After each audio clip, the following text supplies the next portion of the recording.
My name is Jenny. Welcome to my channel, JK Star A Reader. Today I'm doing a Friday Reads. These are the books I want to get to this Friday and into the next week. So let's get going. The first book is Actress by Anne Wright. I was able to complete this book over the course of a few days, and I found this to be a fascinating read. It follows the life of one Catherine O'Dell, who is a stage and screen actress and makes it big early in Hollywood. But over the years, she finds that she is not able to get the roles she really wants.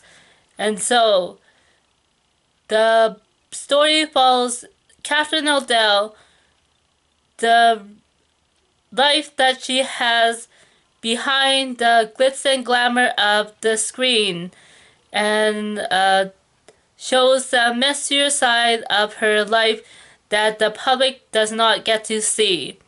The story is told through the eyes of Catherine O'Dell's daughter when the daughter is an adult. And so, looking back at the relationship that she had with the mother, Nora tries to understand her mother better, even though the relationship she had with her mother could have been better. And so, yeah, I found this book to be a fairly quick read, and I gave it 4 out of 5 stars.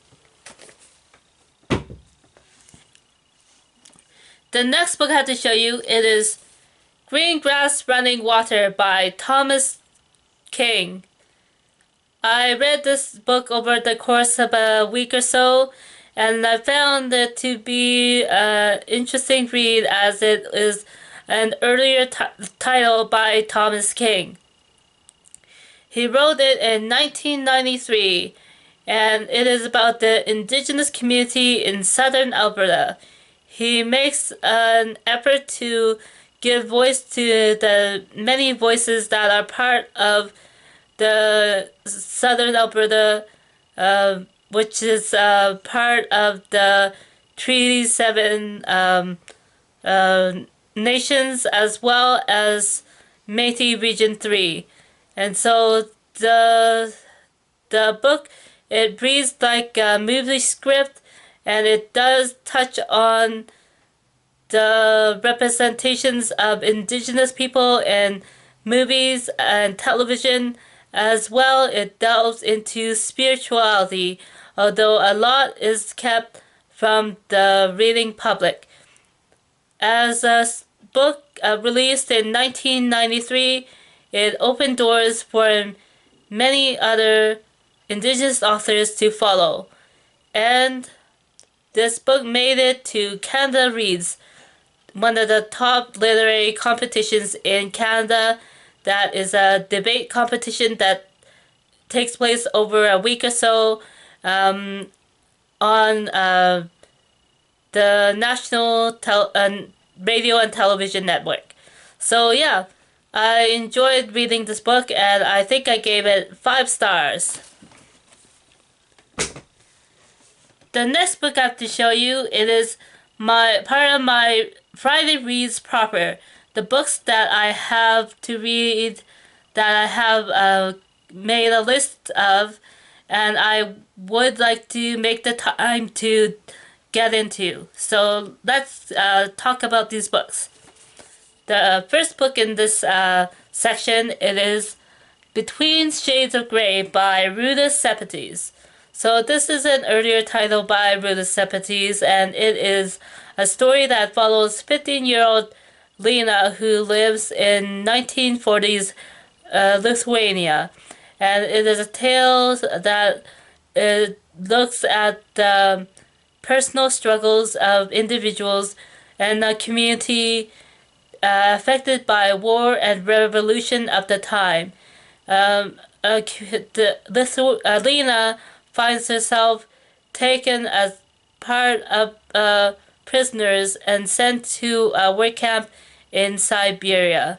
And so it is a difficult subject to deal with, and this is a title that is for young adult readers, so it may be not as heart-wrenching as the stories and books that are meant for older audiences.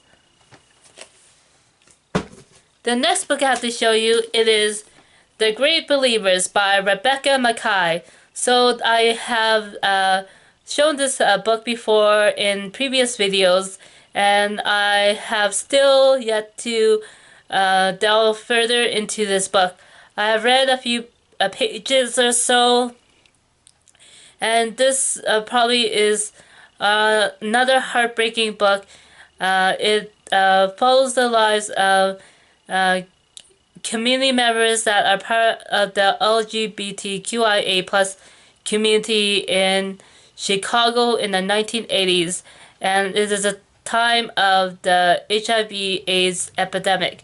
And so I found the first dozen or so pages to be have dry and sardonic humor, as it is a subject of grief and loss, and so I guess I'll have to go further in the book to see how the story unfolds for the characters who are depicted in the story. The next book I have to show you, it is Empress of All Seasons by Emiko Jean. So this is a YA title as well, and it is my library book pick of the week. I know that Emiko Jean has recently published a title for adult readers, but I decided to go back to read books from her backlist titles.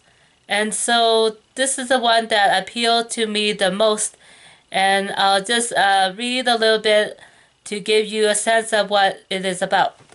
So here it goes. It says, "In a palace of illusions, nothing is what it seems. Each generation, a competition is held to find the next Empress Hanoku. The rules are simple. Survive the palace's enchanted seasonal rooms, conquer winter, spring, summer, and fall, marry the prince. All are eligible to compete. All except yokai, supernatural monsters and spirits when the human emperor is determined to enslave and destroy." So yeah, it is a fantasy story for young adult readers, and any reader, I guess, for any age, but this is a story that features beings from Japanese folklore, and that is appealing to me, as over the years I have watched many anime and animes that feature yokai and other supernatural creatures, and so this is I look forward to reading this story sometime soon.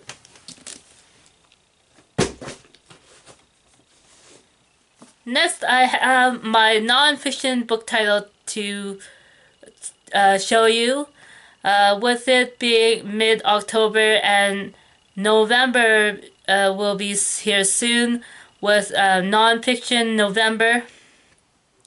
I've decided to make more effort to read the non-fiction titles that I have. And so this one title is The Sleepwalkers, How Europe Went to War in 1914. So more than hundreds of years later, there is war again. And I guess looking back in history, it is a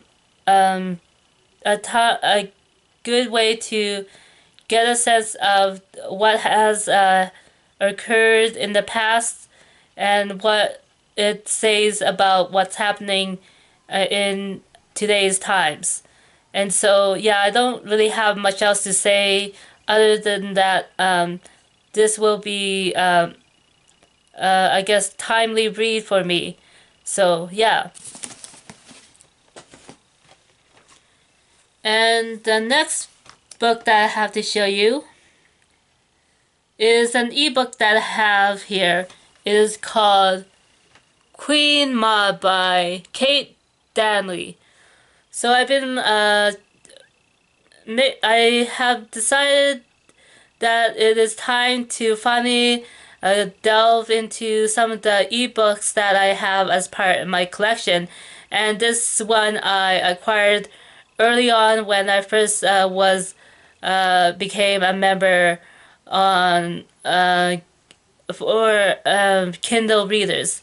And so this is a novel that I was drawn to, but only now am I finding myself interested in reading. Queen Ma was a minor character in Romeo and Juliet, and I guess this seems to be a story where a minor character is elevated to the role of main character in this story that is draws from Shakespeare. And so, yeah, I don't really know all that much more about this story, other than that it is a book I that caught my eye when I was looking at my ebook titles, and it's this time of year seems to be a good time to read it. And with the reading of this story, I have decided to find my Norton Shakespeare anthology, which I got as an English major, and I have bookmarked it to where Romeo and Juliet begins. So I guess it'll be my third time reading Romeo and Juliet. I read it in high school, as well as a few years ago when there was a production of Romeo and Juliet as part of Shakespeare in the Park. I read it then, but I guess this is another time to get back into that classic, as it is a story that I would like to revisit before going on to reading other stories inspired by it that I have in mind. So yeah, that's it for me for this video. Thanks for watching, and I'll see you again next time. Bye!